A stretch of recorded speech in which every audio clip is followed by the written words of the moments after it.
तो फ्रेंड्स, स्वागत है आपका। तो फ्रेंड्स, आज हम एक नए पेपर के साथ और आज हम करेंगे 2017 का जो हमारा पेपर है, उसमें हम मेडिवल पार्ट को करेंगे।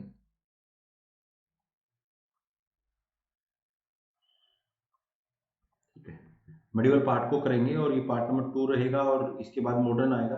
तो हमें मिलाना है जो दिए गए नीचे दिए गए हैं, उनमें फारसी के पुस्तक हैं और उनके लेखक हैं, उनको हमें मिलाना है एक दूसरे से।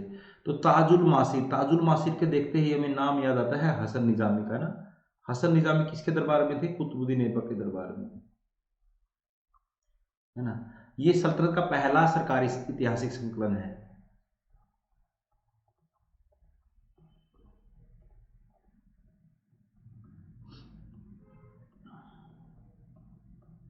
ऐतिहासिक संकलन।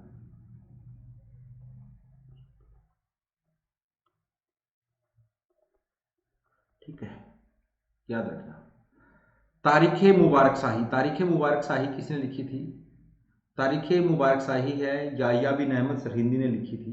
ये सत्यासर ऐसे गलत लिखा हुआ है यहाँ पर। याह्या बिन,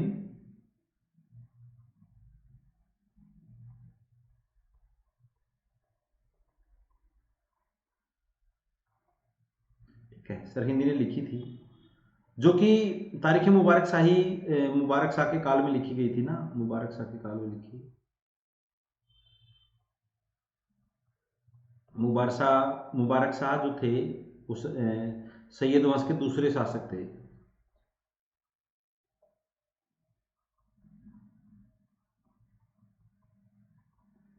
ठीक है, सैयद वंश के बारे में जानने का एकमात्र सोर्स है तारीख मुबारक शाही, है ना, सैयद वंश के बारे में।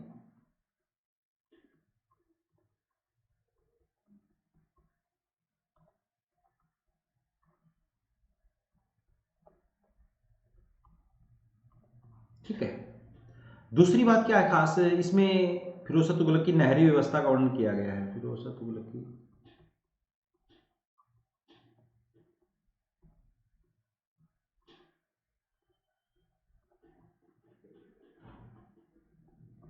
है ना, नहरी व्यवस्था का वर्णन किया गया है। ठीक है, ये दो तीन चीजें याद रखना आप। उसके बाद अगला, एक का दो हो गया, दो का तीन हो गया। उसके बाद हमारा है मसालिक उल अबसार ममालिक। ये मसालिक उल अबसार ममालिक, ये शिहाबुद्दीन अल उमरी की किताब है और सुब उल असा, ये किताब है अल कसकंदी की किताब है। तो हमारा जो उत्तर होगा वो एक का दो, दो का तीन, एक का दो, दो का तीन, कौन से में है? एक का दो और दो का तीन, ये है ना। अपनी लगभग 40 वर्षों की खानी और बादशाहियत के बाद किसकी रही है खानी और बादशाही 40 वर्ष? बलबन की।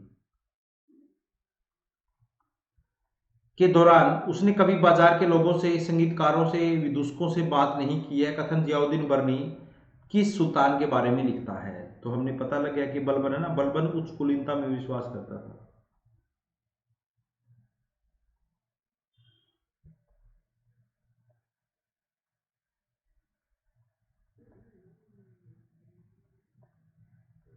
क्या करता था? उच्च कुलीनता में विश्वास करता था। उसने सिजदा पैबोस शुरू किया था दरबार में, सिजदा पैबोस, है ना। और उसने बर्ड एंड लोअर रख की नीति अपनाई।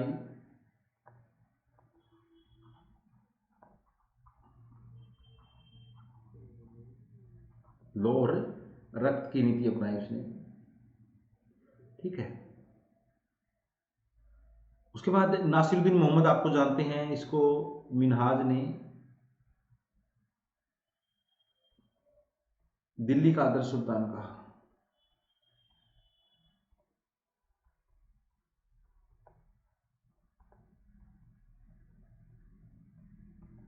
क्या कहा इसको? दिल्ली का आदर्श सुल्तान, है ना। अलाउद्दीन खिलजी को आप जानते हैं, अलाउद्दीन खिलजी ने क्या क्या काम किए हैं। इसमें इसका जो राज्याभिषेक है कड़ा में हुआ, है ना। नगद वेतन इसने शुरू किया। स्थायी सेना, है ना, स्थायी सेना इसने शुरू की और माप के आधार पर राजस्व वसूल लिया, आधार पर राजस्व, माप के आधार पर राजस्व, उसको मसाहत बोलते थे। ठीक है, मसाहत उसको कहा जाता था। ठीक है, माप के आधार पर राजस्व लेने को क्या कहते थे? मसाहत कहते थे। देन श्री का फोर्ट बनाया था इसने, श्री फोर्ट, अलाई दरवाजा बनाया इसने। इसका दूसरा नाम था अली गुरसत।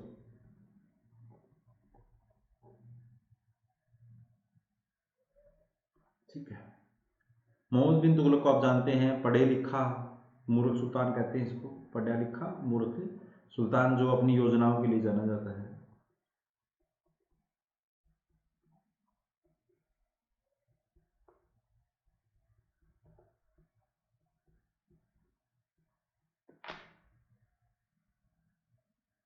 निम्न में से किस शहर का नाम अलाउद्दीन खिलजी ने बदलकर अपने बेटे के नाम पर खिजराबाद कर दिया था? तो उसने चित्तौड़ का नाम किया था। चित्तौड़ पर कब अटैक किया था? 1303 में ना, 1303 में चित्तौड़ अटैक किया। वहाँ कई इतिहासकार कहते हैं कि पद्मनी को लेकर ये अटैक उन्होंने किया था, वो पद्मनी को पाना चाहता था ना, वो पाना चाहता था। अब इसके ऊपर क्या 1540 से लेकर 1543 तक एक ग्रंथ लिखा गया जिसने इस कहानी को अमर किया है। वो ग्रंथ है मलिक मोहम्मद जैसी का, जैसी ने पद्मावत लिखा है ना। ये 1303 की कहानी है, चित्तौड़ पर अटैक की। रणथंभौर पर किसने, अलाउद्दीन खिलजी ने अटैक किया था ये ना। रणथंभौर पर 1301 में अटैक किया था अलाउद्दीन खिलजी ने। इन दोनों आक्रमण के दौरान अमीर खुसरो भी उसके साथ गया था।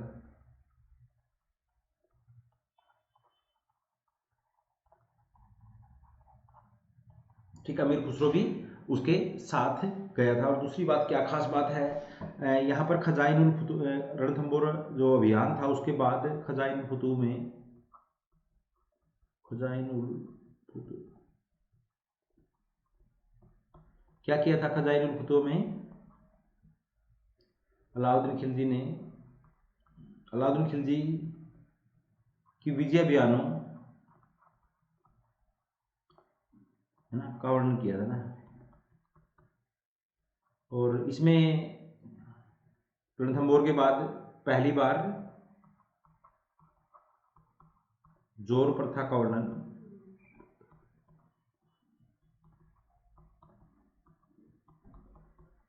फारसी में मिलता है।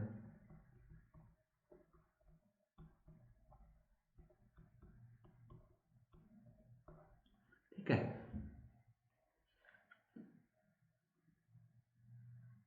14वीं सदी के संत कवयित्री लल देद थी की रचनाएं किस नाम से जानी जाती है? जो लल देद की जो रचनाएं हैं वो किस नाम से जानी जाती हैं? लल देद कश्मीर की रहस्यवादी कवयित्री थी ना।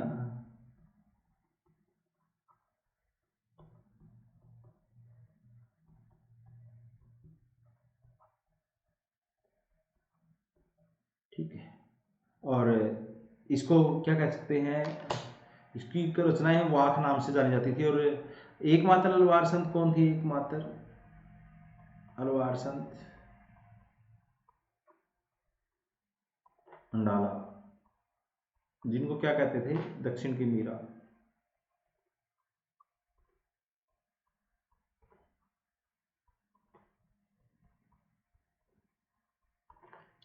ठीक है, उन्हें दक्षिण की मीरा कहा जाता है।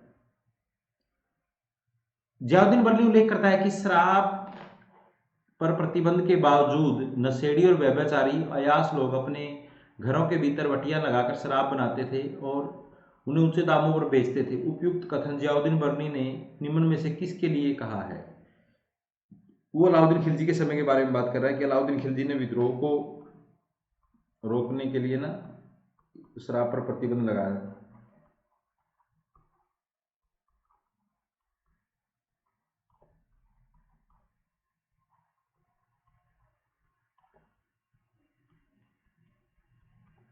ठीक है, विद्रोह को रोकने के लिए शराब पर प्रतिबंध लगाया था। इसके लिए बदायूं गेट, उसने क्या किया था, इसके लिए बदायूं गेट पर कुआं खुदवाया गया था।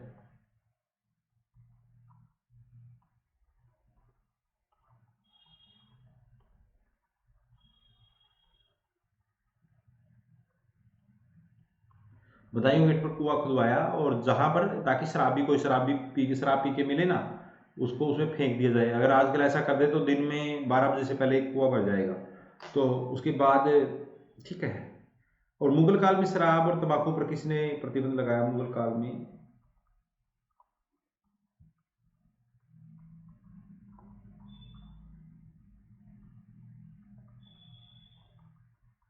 तंबाकू पर किसने प्रतिबंध लगाया था? मुगल काल में शराब और तंबाकू पर जहांगीर ने प्रतिबंध।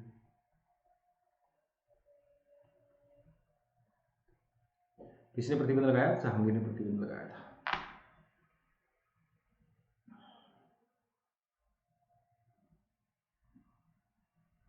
ठीक है।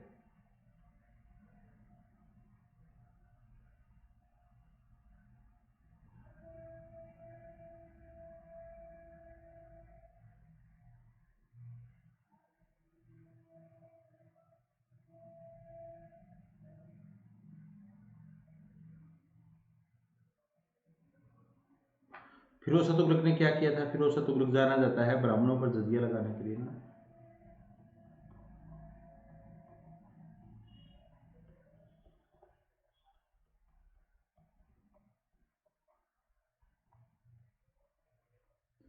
ठीक है, तो इसमें हमारा उत्तर अलाउद्दीन खिलजी हो गया। अब अगला जो हमारा क्वेश्चन है वो बहुत ही शानदार क्वेश्चन है, लेकिन इसमें गलत दिया गया है, क्योंकि इन चक शासकों के नाम इनसे मिलते ही नहीं हैं। कश्मीर के चक शासकों के नाम हमें कालक्रम में लगाने हैं। तो चक शासकों के जो नाम थे वो कुछ इस तरह से थे: गाजी शाह 1561 से 1563, उसके बाद हुसैन शाह थे 1563 से 1570, और उसके बाद अली शाह चाकी,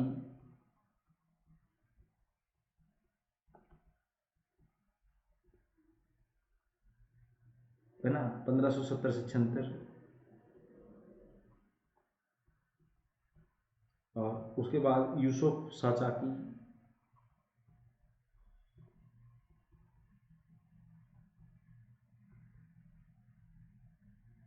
1579 से 1586, और याकूब शाह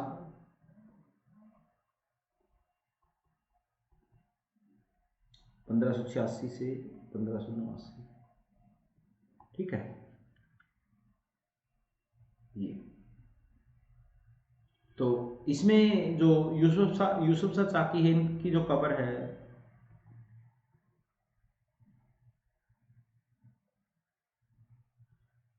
कहाँ से मिलती है? बिहार से।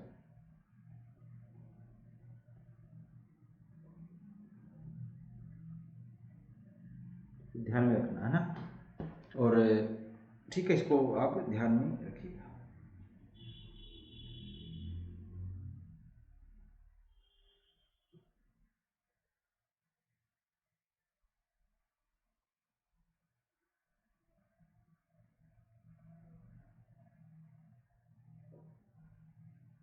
तो ये था, और तो इसका मतलब इसमें कोई इसका उत्तर नहीं बनता ना, इसमें स्टार है उत्तर के ऊपर, यूजीसी ने स्टार लगा के दिया था क्योंकि नाम ही गलत हो गए थे।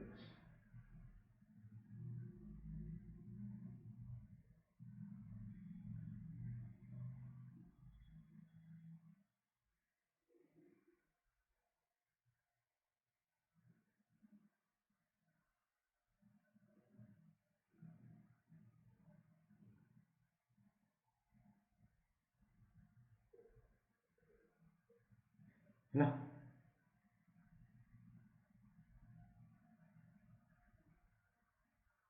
एक छोटी सी बात मैं देख रहा था उसको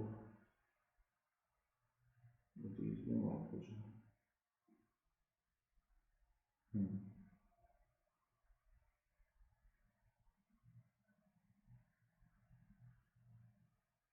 हम्म। तो इसी ये इस शासक के समय क्या हुआ था, ये तो बाद का वैसे शासक है, जो यूसुफ शाह चाकी के समय क्या हुआ था, कश्मीर पर मुगलों का अधिकार हो गया था।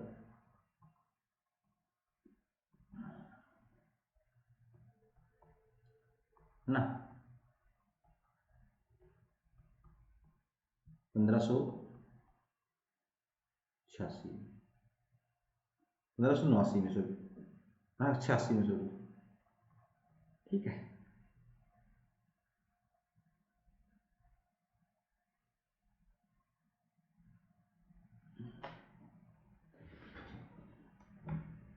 ठीक है, इसको ध्यान में रखिएगा।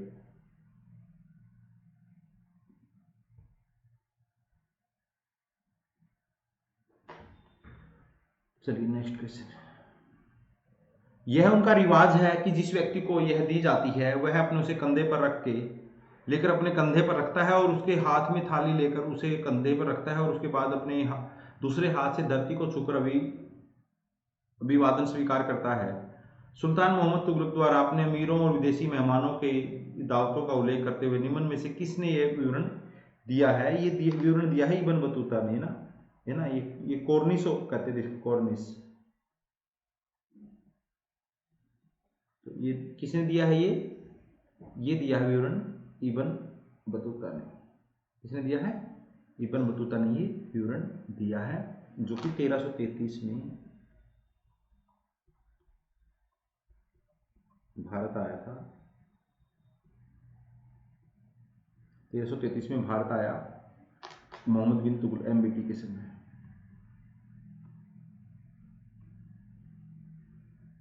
किसके समय आया था?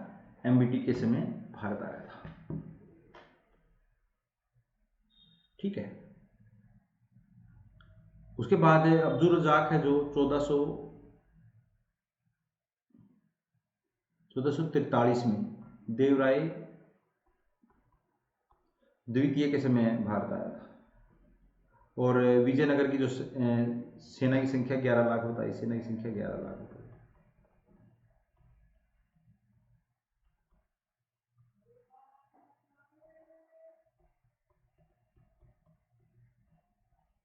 ठीक है। तो और शमसेर राजा भी को क्या कहते हैं? अबुल फजल का पूर्वगामी कहते हैं,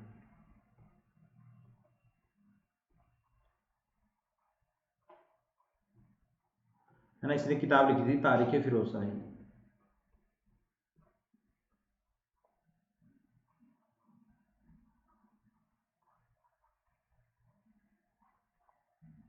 फिरोज शाही। चलिए,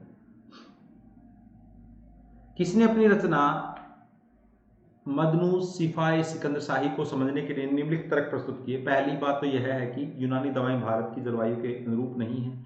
दूसरी बात यह है कि उस प्रणाली में उल्लेखित औषधीय पौधों की भारत में पहचान करना और उन्हें प्राप्त करना संभव नहीं है।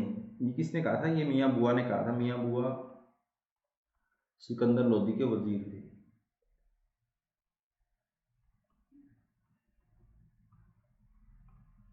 इन्होंने क्या किया था? मियाँ बुआ ने मोट की मस्जिद बनाई,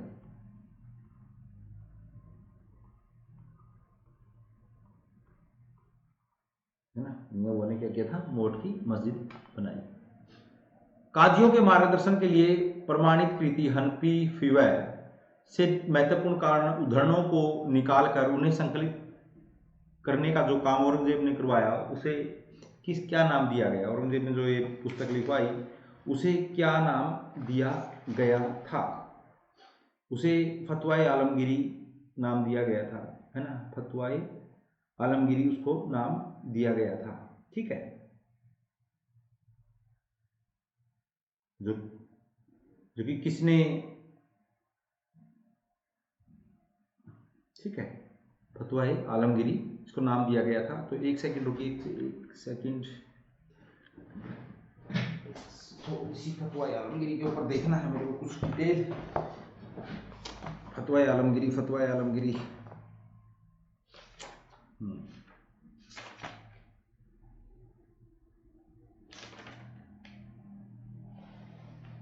हाँ,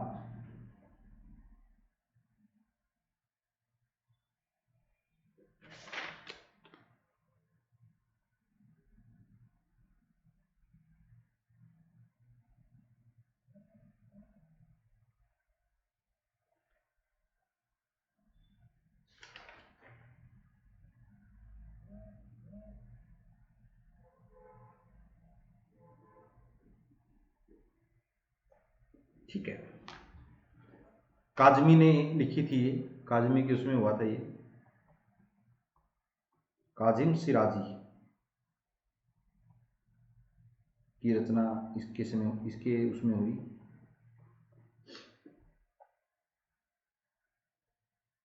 अबुल फजल ने किसे सादा लहू कहा? बताया क्योंकि उसने उसे उस मूर्ति के खो जाने पर शोक मनाया जिसकी वह पूजा करता था। अबुल फजल ने उसे रिवाजों का अंधभक्त कहा। किसे कहा था? टोडरमल को कहा था। टोडरमल पहले रीवा के राजा की सेवा में थे ना।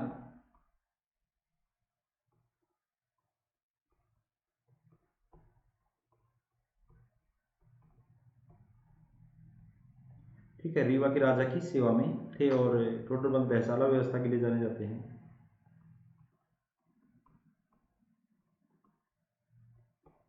ठीक है, और मान सिंह तो आप जानते हैं, मान सिंह को अबुल फजल क्या कहता था? अकबर क्या कहता था? अकबर फरजंद कहता था, यानी पुत्र। तानसेन है,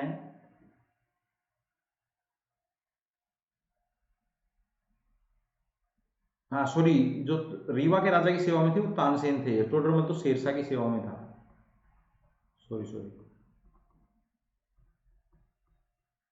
इनको अकबर ने क्या दिया था? अकबर ने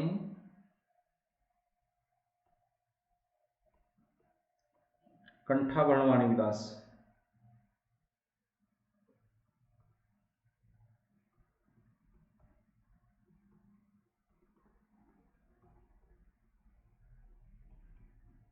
कंठा वर्णवाणी विलास की उपाधि दी थी। ठीक है, बीरबल को राजकवि, कविराज है ना। और इसने क्या किया था? इसने तौहीदे इलाही, मतलब जो अकबर ने धर्म शुरू किया था, को स्वीकार करने वाला एकमात्र, को स्वीकार करने वाला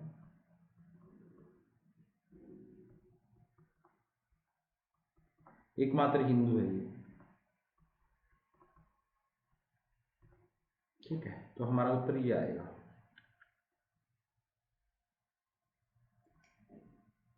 तो सूची 1 को सूची 2 से मिलाना है। बलाल सेन, भोज प्रबंध और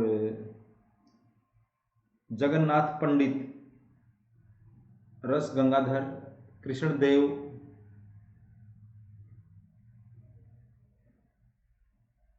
परसी प्रकाश और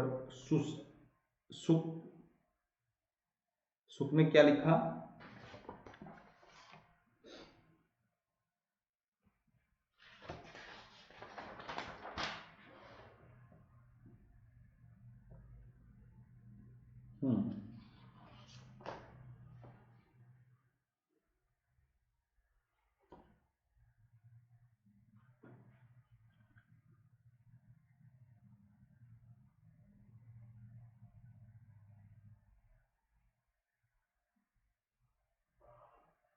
राजवली पताका, है ना, राजवली पताका की रचना की है। ठीक है,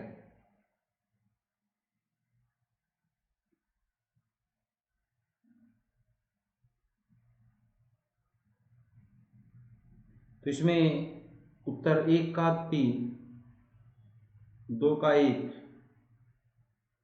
और लास्ट का 2।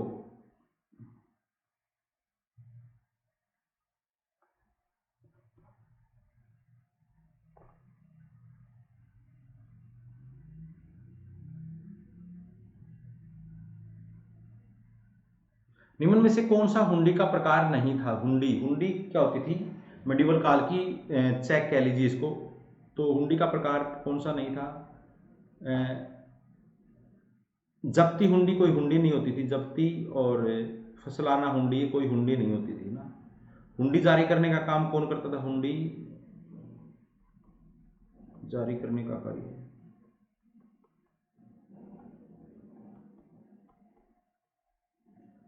सराफा करते थे, है ना, सराफा। ये दर्शनी और मियादी दो तरह की हुंडियां होती थी, है ना, 1 और 5 नहीं थे, 1 और 4 सॉरी।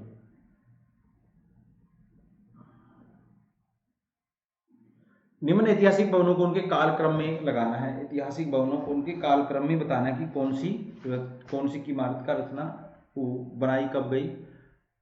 हुमायूं का मकबरा दिल्ली, ये बनाई गई थी 1564 में। ये बागा बेगम ने बनवाया था,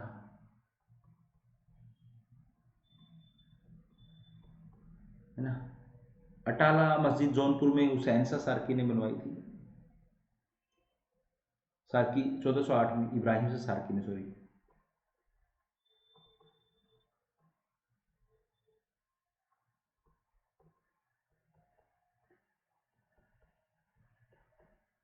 ठीक है।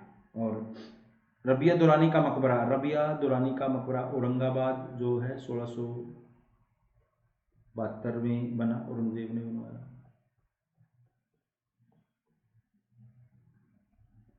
शेरशाह का मकबरा सासाराम 1545, है ना। तो कब बनी? मान के चलो पहले 2 आएगा, 2 के बाद 1 आएगा, 2 के बाद लास्ट आएगा।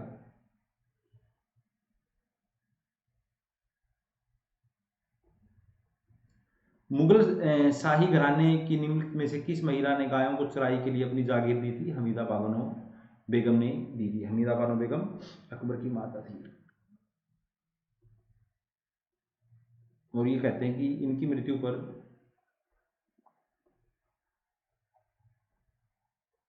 अकबर के साथ कई राजपूतों ने भी अपने सिर मुंडवाए थे।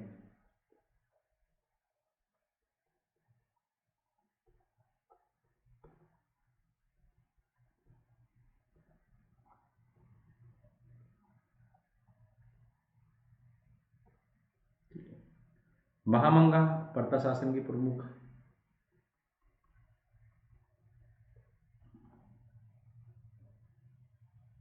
पहली महिला वजीर, पहली मुगल महिला वजीर,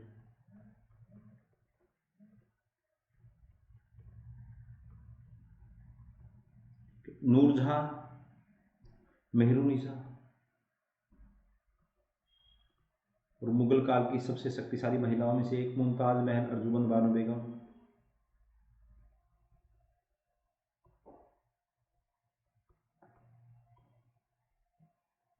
ठीक है। निम्नलिखित में से कौन सा कथन सही नहीं है? सूबे के प्रादेशिक प्रभाग सरकार में कई अधिकारियों की नियुक्ति की जाती थी। सरकार के शीर्ष अधिकारी को फौजदार कहा जाता था। अधिकारियों में से एक को सरकार का प्रधान कहा जाता था। और फौजदार का कर्तव्य अपनी सरकार में कानून और व्यवस्था बनाए रखना था। इनमें से ये अधिकारियों में से एक को सरकार का प्रधान नहीं कहा जाता था। सरकार का प्रधान फौजदार ही होता था, है ना। इसमें कौन कौन होते थे? फौजदार होता था, प्रमुख होता था फौजदार सरकार में, फौजदार, आमलगुजार, और उसके बाद खजानदार,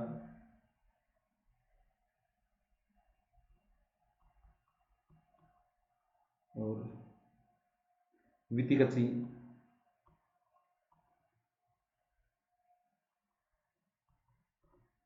ठीक है, और काजी, ये अधिकारी होते थे, है ना।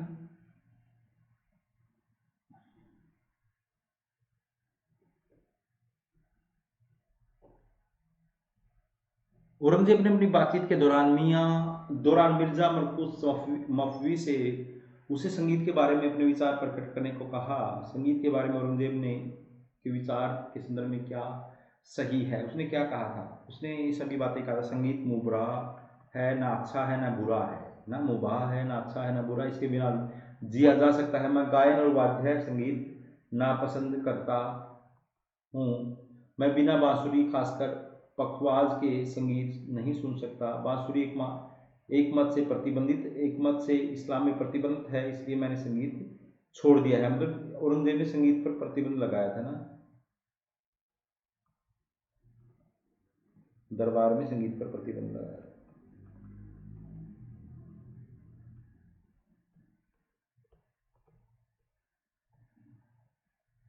दूसरी बात क्या है खास, औरंगजेब खुद वीणा बजाता था।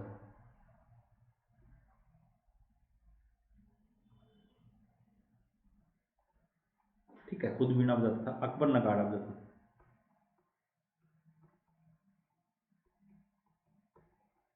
ठीक है, तो इसका मतलब सारे ही इसमें, हाँ इसमें सॉरी सॉरी यही इसमें रहता है। मैं गायन को नापसंद करता हूँ, ऐसा उसने नहीं बोला। गायन को नापसंद करने की बात वो नहीं बोलता, तो इसमें डी आएगा, डी। जो वीणा बजाता है तो गायन तो करता ही होगा, लेकिन कहता है कि इस्लाम में जब मना है तो मैं क्यों करूं। और उसी के समय संगीत पर सबसे ज्यादा फारसी ग्रंथ लिखे गए ना, औरंगजेब के समय ही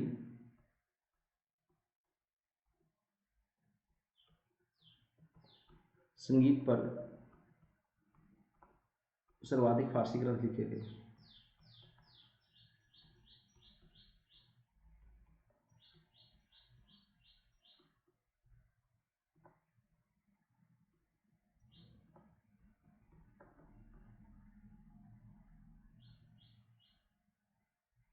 शाहजहां के द्वारा बनवाए गए निम्नलिखित भवनों में उसके निर्माण को शाही क्रम में लगाइए। शाहजहां ने जो भवन बनवाए उसमें आगरा के लाल किले में दीवान आम सबसे पहले था, 1627-28 में बनाया गया। ठीक है, और ये दूसरा ये मोती मस्जिद है यहाँ पर। ठीक है, 1654। आगरा का ताजमहल 1631 से 1653। जामा मस्जिद शाहजहां ने दिल्ली में बनवाई थी 1644। इसमें एक एक के बाद, ठीक है,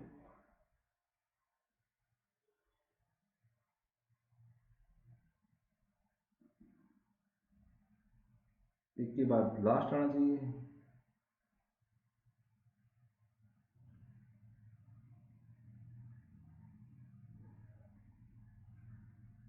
एक के बाद तीन आएगा इसका।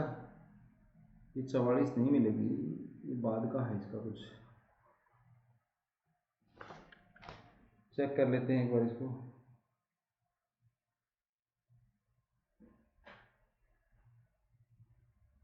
हम्म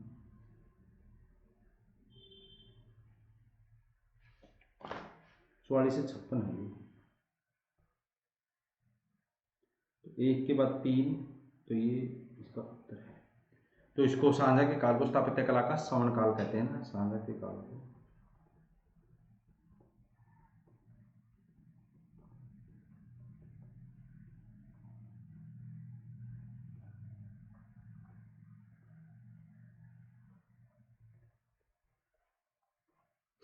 ठीक है, तो फ्रेंड्स थैंक यू।